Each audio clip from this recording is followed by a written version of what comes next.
berfungsi tingkatkan prestasi, lahirkan profil pelajar Pancasila. Belajar, bergerak, berbagi untuk negeri, kita menjalin kolaborasi.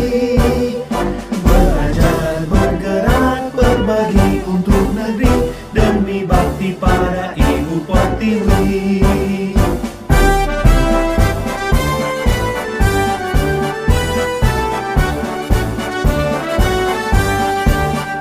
Bulatkan tekad, kuatkan hati. Bapak dan Ibu sareng sami, ringgalahi mangkin sederung titiang maturatur, hire ngaturang pangasungkara pangoyu bagio. Om Swastiastu. Assalamualaikum warahmatullahi wabarakatuh. Salam sejahtera untuk kita semua. Salam namo buddhaya, salam kebajikan, rahayu. Yang terhormat kepada Kepala SD Negeri 1 Lotundo, yang saya hormati kepada peserta webinar pada hari ini yang tiada lain adalah seluruh guru dari SD Negeri 1 Lotundo. Sebelum kita memulai webinar hari ini, marilah kita menghaturkan puja dan puji syukur kehadapan Ida Sang Yang Widiwasa atau Tuhan Yang Maha Esa, karena atas asung ketewaran-Nya kita dapat berkumpul pada kegiatan webinar ini. Saya mengucapkan terima kasih atas atensi dan kehadiran serta partisipasi Bapak Ibu sekalian. Karena jika tanpa itu semua, kegiatan webinar ini tidak akan berjalan dengan lancar. Pada kesempatan yang berbahagia ini, izinkan saya untuk membagikan pemahaman saya terkait modul 2.2 mengenai pembelajaran sosial dan emosional. Mengingat modul ini sangat penting untuk kita ketahui bersama dan penting untuk diterapkan dalam mendukung pelaksanaan pembelajaran dari kurikulum Merdeka. Nah, bagaimana gambaran dari modul ini? Mari kita dalami lebih lanjut.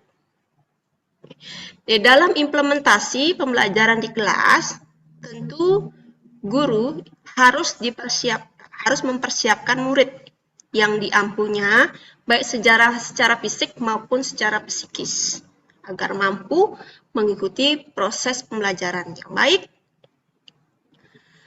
Nah, seringkali kita menemukan kasus bahwa saat pelaksanaan proses pembelajaran murid kita itu terlihat lesu, lemas, jenuh, dan kurang fokus, seolah-olah tidak ada motivasi atau ketertarikannya saat belajar. Nah, salah satu penyebabnya mungkin murid tersebut belum mampu mengelola dan mengendalikan emosi dalam dirinya. Tentu, jika kita paksakan untuk belajar, maka hasil yang diharapkan tidak akan dapat tercapai secara optimal. Nah, mengingat hal tersebut, sangat perlu untuk kita sebagai guru untuk mengimplementasikan pembelajaran sosial dan emosional di sekolah. Nah, apa itu pembelajaran sosial emosional? Bagaimana cara kita sebagai guru untuk mempersiapkan diri dalam mengelola pembelajaran sehingga mampu menumbuhkan kompetensi sosial dan emosional dalam diri murid? Nah, pada kesempatan kali ini saya akan membagikan pemahaman saya mengenai modul 2.2 yaitu pembelajaran sosial dan emosional. Kita lanjutkan, adapun konsep pembelajaran sosial dan emosional yang akan kita bahas pada kesempatan kali ini yaitu apa pengertian pembelajaran sosial dan emosional, apa saja yang termasuk kompetensi sosial dan emosional, kemudian apa yang dimaksud tentang kesadaran penuh atau mindfulness, dan bagaimana implementasi pembelajaran sosial dan emosional. Kita akan bahas pertama mengenai apa itu pembelajaran sosial dan emosional. Nah, seperti yang terlihat pada slide, pembelajaran sosial dan emosional itu adalah proses pembelajaran yang dilakukan secara kolaboratif, yang memungkinkan anak dan orang dewasa di sekolah memperoleh dan menerapkan pengetahuan, keterampilan, dan sikap positif mengenai aspek sosial dan emosional agar dapat memahami, menghayati, dan mengelola emosi atau kesadaran diri, menetapkan dan mencapai tujuan positif atau pengelolaan diri, merasakan dan menunjukkan empati kepada orang lain atau kesadaran sosial, membangun dan mempertahankan hubungan yang positif atau keterampilan berelasi, dan membuat keputusan yang bertanggung jawab atau pengambilan keputusan yang bertanggung jawab. Nah, ini secara umum gambaran dari bagaimana pembelajaran sosial dan emosional tersebut. Kita lanjutkan. Nah, apa saja yang termasuk dalam kompetensi dari sosial dan emosional? Nah, jadi ada 5 kompetensi dalam pembelajaran sosial dan emosional yang perlu kita dalami pada hari ini. Itu ada 5, yaitu kesadaran diri, manajemen diri, keterampilan berelasi, kesadaran sosial, dan pengambilan keputusan yang bertanggung jawab. Nah, mari kita bahas satu persatu dari kelima kompetensi sosial dan emosional ini. Kompetensi yang pertama yaitu kesadaran diri. Nah, apa itu kesadaran diri? Kesadaran diri itu adalah kemampuan untuk memahami emosi, perasaan, dan nilai-nilai dalam diri sendiri. Dan bagaimana pengaruhnya pada perilaku diri dalam berbagai situasi dan konteks kehidupan.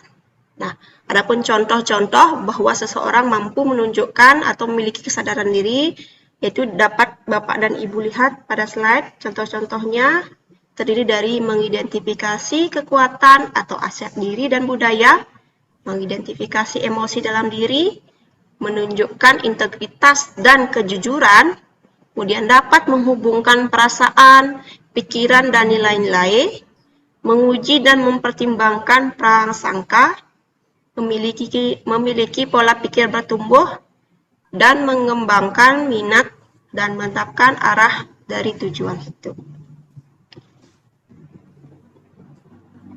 Kompetensi kedua yaitu manajemen diri. Nah, manajemen diri adalah kemampuan untuk mengelola pikiran, emosi, dan perilaku diri secara efektif dalam berbagai situasi dan untuk mencapai tujuan dan aspirasi. Contohnya yang bisa Bapak dan Ibu lihat yaitu mengelola diri sendiri, mengidentifikasi dan menggunakan strategi pengelolaan stres, menunjukkan disiplin dan motivasi diri, merancang tujuan pribadi dan bersama, menggunakan keterampilan merancang dan mengorganisir, memperlihatkan keberanian untuk mengambil inisiatif, dan mendemonstrasikan kendali diri dan dalam kelompok. Kompetensi yang ketiga yaitu kesadaran sosial. Kemampuan untuk memahami sudut pandang dan dapat berempati dengan orang lain, termasuk mereka yang memiliki atau yang berasal dari latar belakang, budaya, dan konteks yang berbeda-beda.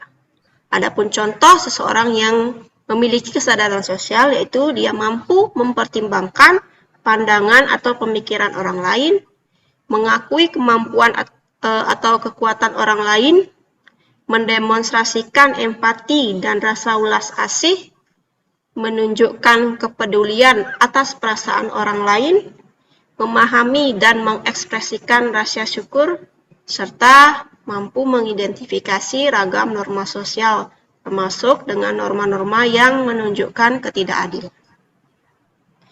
Ke kompetensi yang ketiga. Kita lanjutkan ke kompetensi yang keempat, yaitu keterampilan berelasi. Nah, jadi apa itu keterampilan berelasi? Jadi, keterampilan berelasi itu adalah kemampuan untuk membangun dan mempertahankan hubungan-hubungan yang sehat dan sportif. Contohnya, seorang dikatakan telah memiliki keterampilan berelasi. Dia mampu berkomunikasi dengan efektif, mengembangkan relasi atau hubungan positif, memperlihatkan kompetensi kebudayaan, mempraktikkan kerjasama tim, dan pemecahan masalah secara kolaboratif, dapat melawan tekanan sosial yang negatif, menunjukkan sikap kepemimpinan dalam kelompok, mencari dan menawarkan bantuan apabila membutuhkan, serta turut serta dalam membela hak-hak orang lain. Kompetensi yang kelima yaitu pengambilan keputusan yang bertanggung jawab. Apa yang dimaksud dengan pengambilan keputusan yang bertanggung jawab? Itu adalah kemampuan untuk mengambil pilihan-pilihan membangun yang berdasar atas kepedulian, kapasitas dalam mempertimbangkan standar-standar etis dan rasa aman, dan untuk mengevaluasi manfaat dan konsekuensi dari bermacam-macam tindakan dan perilaku untuk kesejahteraan psikologis atau well-being bagi diri sendiri, masyarakat, dan kelompok. Contoh seseorang yang sudah mampu menerapkan kompetensi pengambilan keputusan yang bertanggung jawab, maka akan timbul rasa untuk menunjukkan ingin tahunya dan keterbukaan pikiran. Dia mampu mengidentifikasi solusi dari masalah pribadi dan sosial, berlatih membuat keputusan beralasan atau masuk akal, mengantisipasi dan mengevaluasi konsekuensi-konsekuensi dari tindakannya, menyadari bahwa keterampilan berpikir kritis sangat berguna, mampu merefleksi peran seseorang dalam memperkenalkan kesejahteraan psikologis, dan mampu mengevaluasi dampak atau pengaruh dari seseorang, hubungan interpersonal, komunitas, dan kelembagaan. Oke, demikian kelima dari kompetensi sosial emosional yang telah kita bahas ini tentu sangat erat hubungannya dengan profil pelajar Pancasila. Nah, jadi sebagai contoh, ketika seseorang murid memiliki ide, mampu mengeluarkan ide yang baru atau orisinil untuk memecahkan masalah, atau dalam profil Pancasila itu dimasukkan ke dalam dimensi kreatif. Nah, jadi untuk mengembangkan dimensi ini diperlukan juga kemampuan bernalar kritis untuk melihat permasalahan yang ada.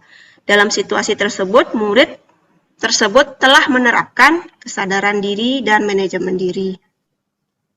Nah, jadi pembelajaran sosial dan emosional ini berusaha menciptakan lingkungan dan pengalaman belajar yang menumbuhkan 5 kompetensi sosial dan emosional, yaitu kesadaran diri, manajemen diri, kesadaran sosial, keterampilan berelasi, dan pengambilan keputusan yang bertanggung jawab. Nah, jadi dengan pembelajaran sosial dan emosional ini dapat menghasilkan murid yang berkarakter, disiplin, santun, jujur, peduli, dan mendorong anak untuk memiliki rasa ingin tahu tentang ilmu pengetahuan, sosial, dan budaya, dan bisa bersifat humanitarian. Nah, jadi semua ini selaras dengan standar kompetensi lulusan dan standar isi dalam standar nasional pendidikan. Oke, Nike yang paparkan materi mengenai kompetensi sosial dan emosional. Nah, sekarang kita lanjutkan. Seperti yang tertera pada slide Nike, ada kesadaran penuh. Nah, kesadaran penuh ini merupakan dasar penguatan dari kelima kompetensi sosial dan emosional. Oke. Kesadaran penuh ini diartikan sebagai kesadaran yang muncul ketika seseorang memberikan perhatian secara sengaja atau sadar kepada kondisi sekarang. Nah, coba Bapak Ibu ingat kembali saat kita merasakan beban di pundak.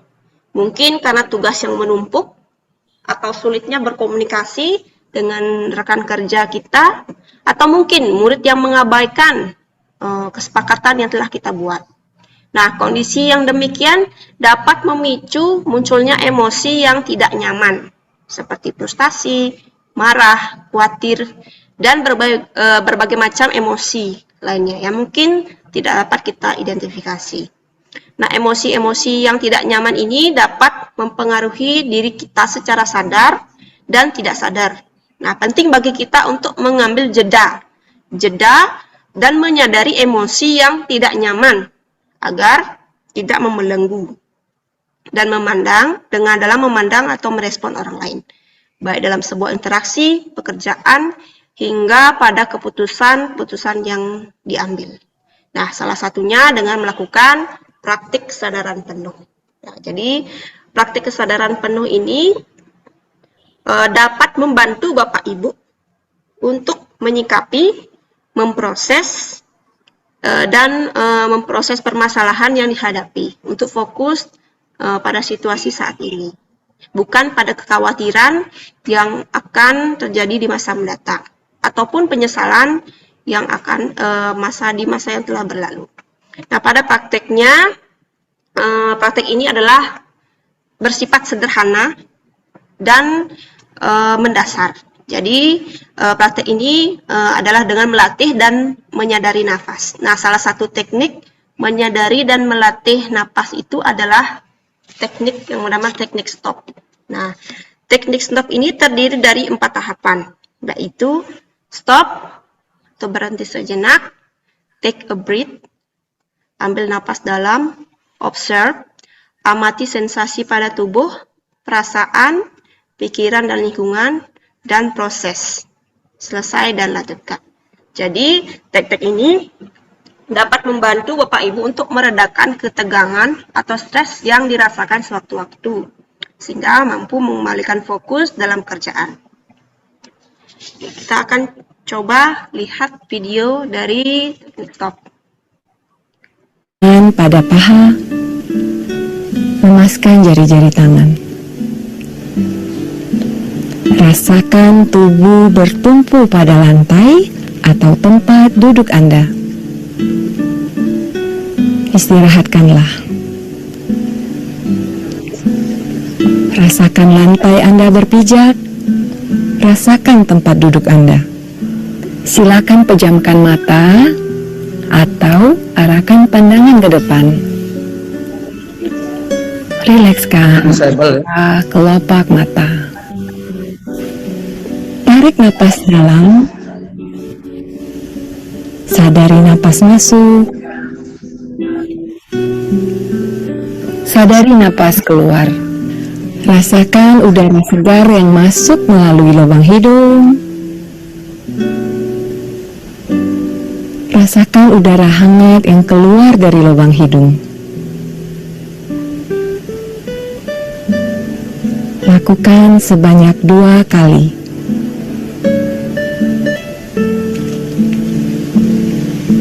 Napas masuk, napas keluar. Amati apa yang Anda rasakan pada tubuh Anda. Adakah bagian tubuh yang terasa kaku? Rilekskan tubuh, mulai dari otot-otot wajah, leher, punggung, bahu kiri, bahu kanan, lengan atas, pergelangan tangan, dan ke-10 jari tangan. Rilekskan otot perut, kedua belah paha,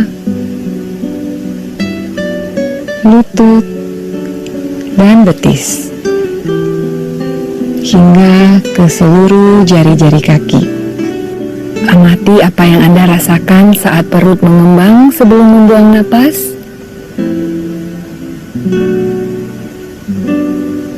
Amati pula apa yang Anda rasakan saat otot perut mengempes.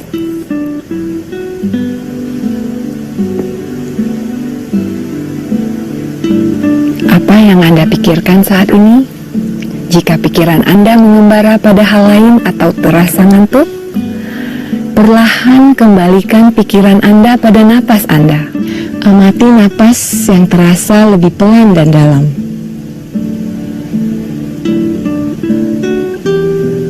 Amati tubuh yang terasa lebih rileks.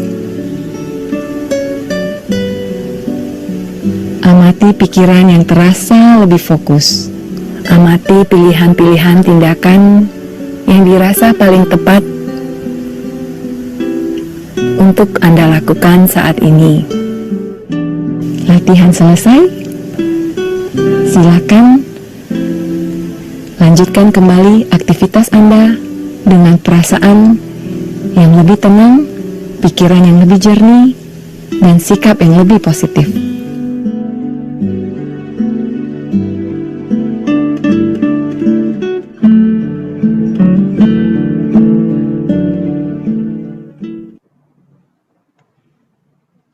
Oke, demikian Bapak Ibu, Nike salah satu teknik stop yang mungkin kita perlu lakukan ketika kita mengalami sebuah kemumutan yang bisa kita praktekkan di sela-sela kegiatan untuk membantu fokus dan mengembalikan fokus kita sehingga kita bisa melakukan kegiatan selanjutnya.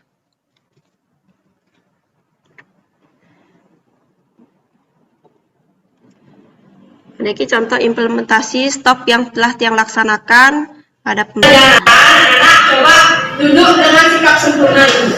Bu Guru mau ajak kalian untuk meditasi sebentar. Ya, tujuannya supaya kalian lebih fokus belajar dan menyiapkan diri supaya lebih tenang belajarnya.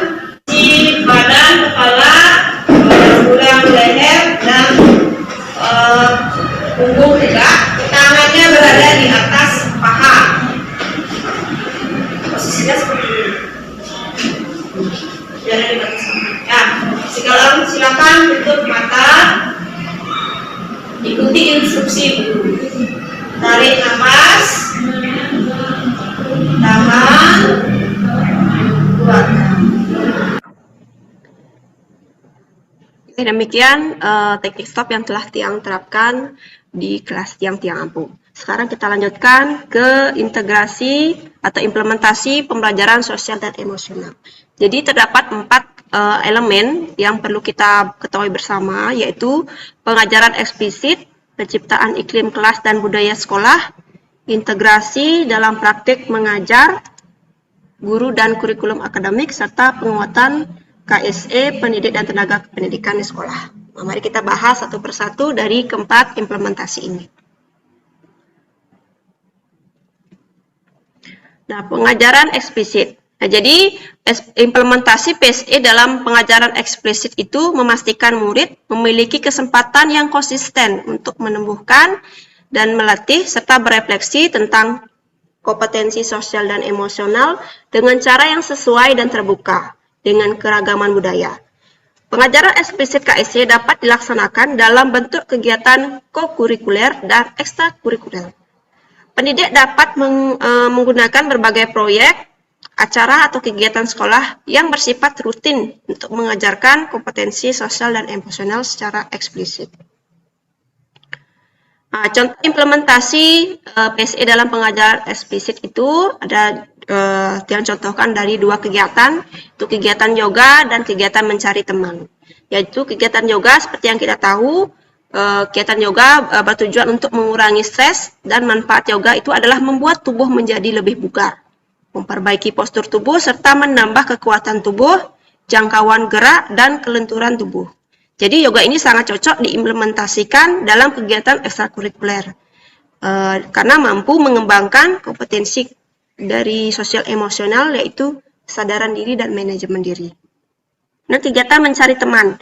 Jadi dalam kegiatan ini guru memberikan tantangan kepada murid untuk berkelompok dengan teman yang bukan dari kelasnya saat pelaksanaan ekstra pramuka. Jadi kemudian murid didorong untuk memulai pembicaraan dengan teman tersebut untuk memilih pindru, wapindru, dan nama regu secara musyawarah. Kegiatan ini dapat mengembangkan kompetensi sosial dan emosional, yaitu keterampilan berelasi pada murid. Integrasi dalam praktek mengajar guru dan kurikulum akademik. Jadi untuk mengintegrasikan KSE dalam praktek mengajar guru, tujuan kompetensi sosial ini dapat diintegrasikan ke dalam konten pembelajaran atau strategi pembelajaran pada materi akademik, musik, atau pendidikan jasmani. Jadi integrasi KSE ini meliputi 3 bagian kegiatan, yaitu pada pembukaan, pada kegiatan inti, dan penutupan optimistik. Contoh implementasinya bagaimana? Nah, jadi ada 2 contoh kegiatan yang mencerminkan integrasi dalam praktek mengajar. Jadi Kegiatan yang pertama yaitu membuat jurnal diri. Tujuannya untuk mengenali diri atau memantau perkembangan diri. Jadi, guru menyampaikan definisi atau gambaran bahwa seseorang itu harus memiliki tujuan, baik secara akademis, emosional, dan sosial.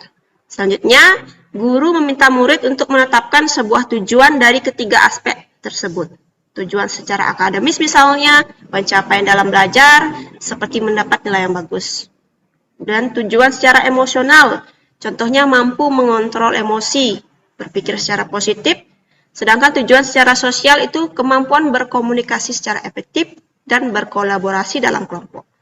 Jadi murid diminta untuk memantau hasil dari kemajuan mereka sendiri atas tujuan tersebut. Nah, jadi kegiatan ini dapat mengembangkan KSE, manajemen diri pada murid. Latihan merasakan napas. Jadi kegiatan ini bisa Bapak dan Ibu lakukan dengan tujuan untuk melatih fokus murid atau mindfulness. Nah, seperti yang Tiang contohkan tadi, sudah Tiang lakukan di kelas yang Tiang ampu. Kegiatan ini dapat mengembangkan KSE, yaitu kesadaran diri pada murid.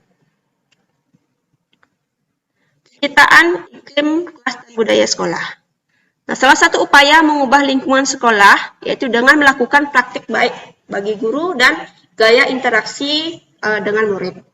Atau bisa jadi atau dengan mengubah peraturan dan harapan sekolah. Lingkungan yang memprioritaskan kualitas relasi antar guru dan murid adalah salah satu indikator utama dalam penciptaan iklim kelas dan budaya sekolah. Kualitas relasi guru dan murid yang tercermin dalam sikap percaya akan berdampak pada ketertarikan dan keterlibatan murid dalam pembelajaran. Sikap saling percaya juga akan menumbuhkan perasaan aman dan nyaman bagi murid dalam mengekspresikan dirinya. Murid menjadi lebih berani bertanya, mencari tahu, berpendapat, mencoba, berkolaborasi, sehingga mereka memiliki kesempatan untuk mengembangkan kompetensi secara optimal. Contoh implementasinya, yaitu yang pertama, santunan bagi teman yang mengalami musibah, baik itu sakit ataupun orang tuanya meninggal. Jadi kegiatan ini bisa Bapak dan Ibu implementasikan untuk menyampaikan rasa empati murid melalui pengumpulan dana sukarela yang kemudian diserahkan kepada murid yang mengalami musibah. Jadi kegiatan ini dapat mengembangkan KSE, yaitu kesadaran sosial pada diri murid.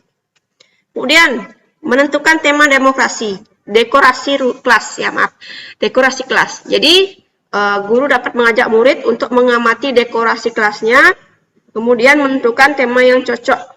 Guru dapat menerapkan strategi POACH, yaitu problem, option, outcomes, dan choice.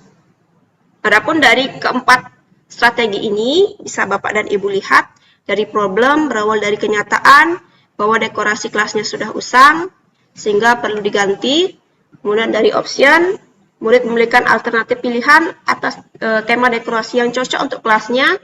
Kemudian outcome atau konsekuensi, murid menganalisis konsekuensi yang timbul dari pilihan yang diambil, serta choice atau keputusan yang diambil. Dari analisis konsekuensi yang telah dijabarkan, murid memilih tema dekorasi berdasarkan keputusan yang diambil. Jadi kegiatan ini dapat mengembangkan KSE, yaitu pengambilan keputusan yang bertanggung jawab pada murid. Penguatan KSE pendidik dan tenaga pendidik. Nah, jadi ada 3 penguatan, yaitu memodelkan atau menjadi teladan, belajar, dan terkolaborasi. Memodelkan atau teladan, jadi guru berperan dalam mendukung pendidik dan tenaga kependidikan dalam memodelkan kompetensi dan pola pikir di seluruh komunitas sekolah, dengan murid, keluarga murid, mitra komunitas, dan satu sama lain. Kemudian, penguatan dalam bentuk belajar. Jadi pendidik dan tenaga kependidikan merefleksikan kompetensi sosial dan emosional pribadi dan mengembangkan kapasitas untuk mengimplementasikan kompetensi sosial dan emosional. Selanjutnya berkolaborasi, yaitu menciptakan struktur berbentuk komunitas pembelajaran profesional atau pendampingan sejawat bagi pendidik dan tenaga kependidikan untuk berkolaborasi tentang cara mengasah strategi untuk mempromosikan KSE di seluruh sekolah. Bentuk penguatan yaitu menjadi teladan. Nah, Adapun kegiatan yang mencerminkan menjadi teladan IKI adalah menggalang dana suka-duka bagi rekan pendidik dan tenaga kependidikan.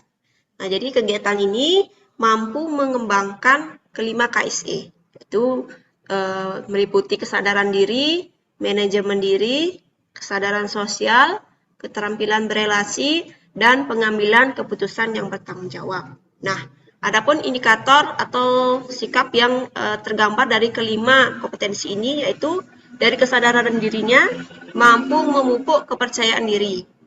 Dari manajemen diri mengembangkan keberanian untuk mengambil sebuah inisiatif. Kesadaran sosial itu menunjukkan kepedulian atas perasaan orang lain. Kemudian keterampilan berelasi yaitu mampu mengembangkan relasi atau hubungan positif serta mencari dan menawarkan bantuan apabila membutuhkan. Kompetensi yang kelima yaitu pengambilan keputusan yang bertanggung jawab, yaitu dapat mengembangkan atau melatih pengambilan keputusan yang beralasan atau masuk akal setelah menganalisis informasi melalui musyawarah.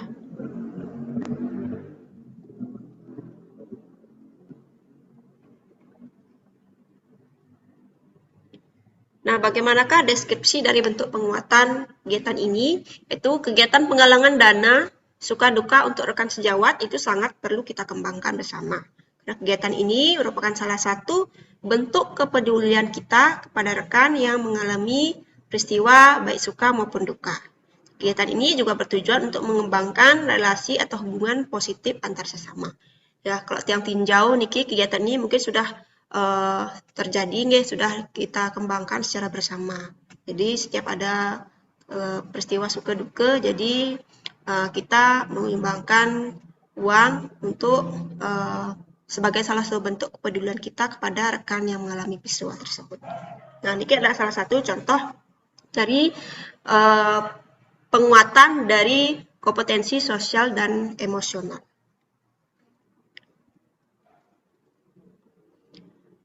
Penguatan berikutnya yaitu dalam belajar. Jadi salah satu kegiatan yang mencerminkan penguatan dalam bentuk belajar yaitu mengagendakan sesi berbagi praktik baik. Nah, jadi seperti kegiatan yang sudah kita lakukan sebelumnya dan hari ini, jadi ini merupakan salah satu kegiatan sesi berbagi praktik baik. Jadi kita sama-sama belajar, mempelajari hal yang baik berhubungan dengan kemajuan pendidikan di sekolah kita. Jadi KSE yang dikembangkan dari kegiatan ini yaitu kelimanya, baik dari kesadaran diri, manajemen diri, kesadaran sosial, keterampilan berelasi, dan pengambilan keputusan yang bertanggung jawab. Adapun dari kesadaran diri, kegiatan ini mampu memupuk kepercayaan diri, serta mengidentifikasi kekuatan atau aset diri. Dan dari manajemen, keberanian untuk mengambil inisiatif. Jadi jika kita rasakan kegiatan ini memiliki dampak yang baik ke depan, jadi ada keberanian dalam diri untuk mengambil inisiatif bahwa saya akan mengadakan sesi berbagi kepada komunitas di sekolah saya. Kemudian diikuti dengan keterampilan merancang dan mengorganisir. Jadi setelah kita punya niat atau punya inisiatif untuk melakukan sesi berbagi praktik baik, maka kita perlu merancang dan mengorganisir kegiatan-kegiatan yang akan kita lakukan. Kesadaran sosial mempertimbangkan pandangan atau pemikiran orang lain. Jadi selama kegiatan praktik ini kita pasti akan mendapatkan pandangan atau pemikiran dari orang lain. Jadi kita bisa mempertimbangkan saran dan usul dari orang lain demi kemajuan acara berbagi praktik baik ini. Keterampilan berelasi. Jadi dengan kegiatan berbagi praktik baik ini mampu menciptakan komunikasi efektif serta menghubungkan atau mengembangkan relasi atau hubungan yang positif antar sesama rekan guru. Pengambilan keputusan yang bertanggung jawab. Jadi kegiatan ini mampu melatih keterampilan berpikir kritis baik dalam pelaksanaannya maupun dalam kegiatan sesi berbaginya. Ada pertanyaan diajukan kepada guru yang melakukan praktik baik, kemudian diambil sisi positifnya untuk dikembangkan. Jadi kegiatan ini juga dapat menunjukkan rasa ingin tahu dan keterbukaan pikiran.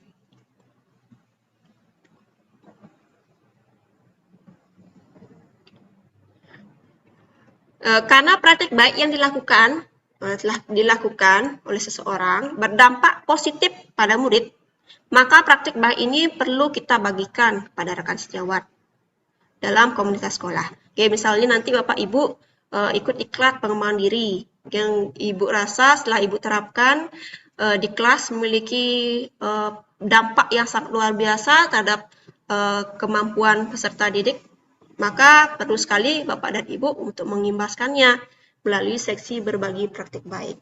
Jadi seperti yang Tiang lakukan sekarang ini, juga Tiang rasa karena mengapa Tiang perlu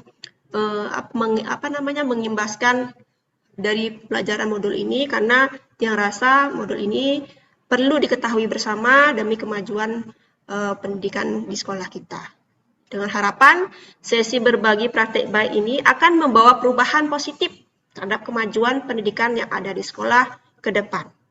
Jadi kegiatan ini juga dapat menjawab rasa keingintahuan dari rekan sejawat terhadap praktik baik yang telah dilakukan, serta dapat membuka pemikiran tentang pendidikan di masa depan. Nah, jadi sekarang kita ini sudah berada dalam posisi kurikulum merdeka, jadi ada transisi dari kurikulum sebelumnya yaitu K13 ke merdeka. Jadi ada banyak sekali sebenarnya transisi yang perlu kita ketahui bersama.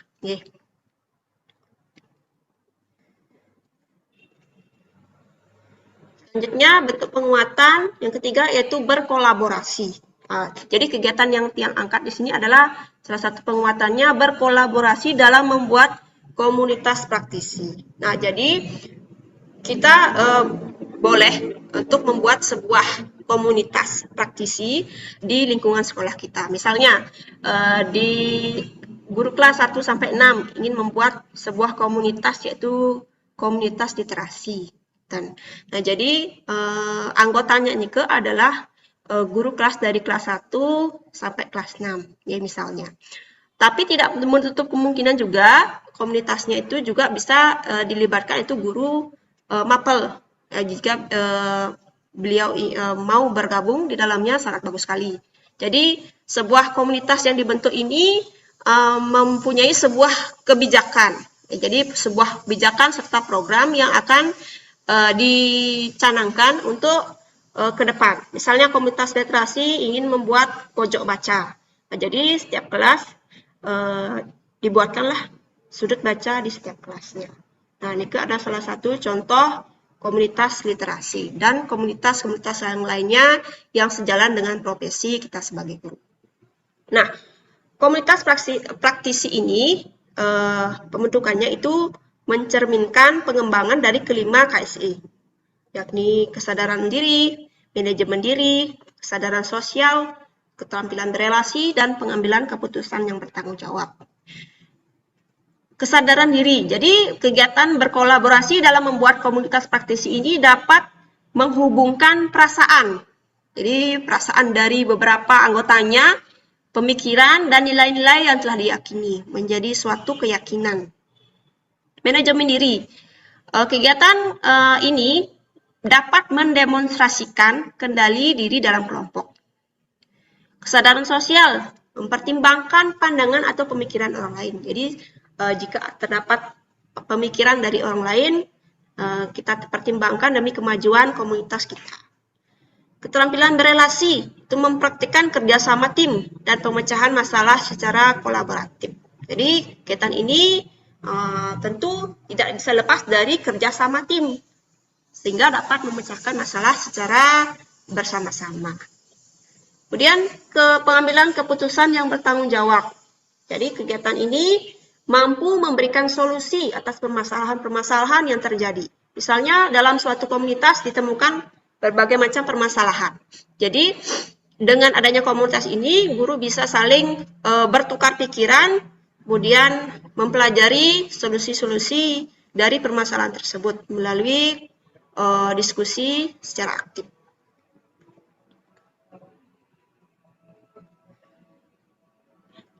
Untuk penguatan dari komunitas praktisi ini adalah sama rekan pendidik dan tenaga pendidik dapat membentuk suatu komunitas praktisi. Seperti yang sudah saya jelaskan tadi, melalui komunitas ini maka seluruh warga sekolah dapat berkolaborasi dalam menyelesaikan masalah yang dihadapi, serta dapat menjadi wadah dalam melakukan sharing praktik baik yang telah dilakukan. Ya, jadi komunitas ini juga bisa Bapak dan Ibu manfaatkan sebagai saling sharing antara anggota yang lain terhadap praktik baik yang pernah Ibu Bapak lakukan.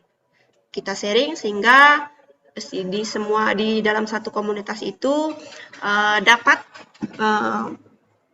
mengambil sisi positif dari praktik baik yang telah Bapak Ibu laksanakan. Ini Bapak Ibu, demikian materi yang Tiang sampaikan pada hari ini.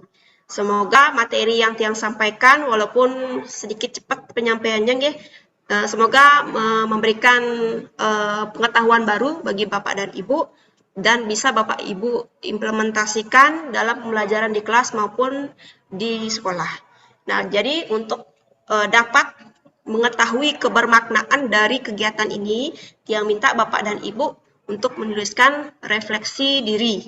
Nah, refleksi yang Bapak Ibu tuliskan, bisa Bapak Ibu lihat di slide. Jadi, apa hal positif yang saya dapat? Jadi, apa hal positif yang Bapak Ibu dapat dari kegiatan ini? Jadi, hal yang bermakna yang Bapak Ibu dapat. Kemudian, apa yang Bapak Ibu lakukan selanjutnya setelah mempelajari materi ini? Ya, jadi, apa yang akan Bapak Ibu lakukan ke depan setelah mendapat materi ini? Apakah akan menerapkannya di kelas masing-masing atau dalam lingkungan sekolah yang lebih luas? Oke, mohon Bapak dan Ibu menuliskannya dalam Padlet dalam link berikut yang sudah tadi share juga di WA. Silakan link tersebut diisi Bapak Ibu.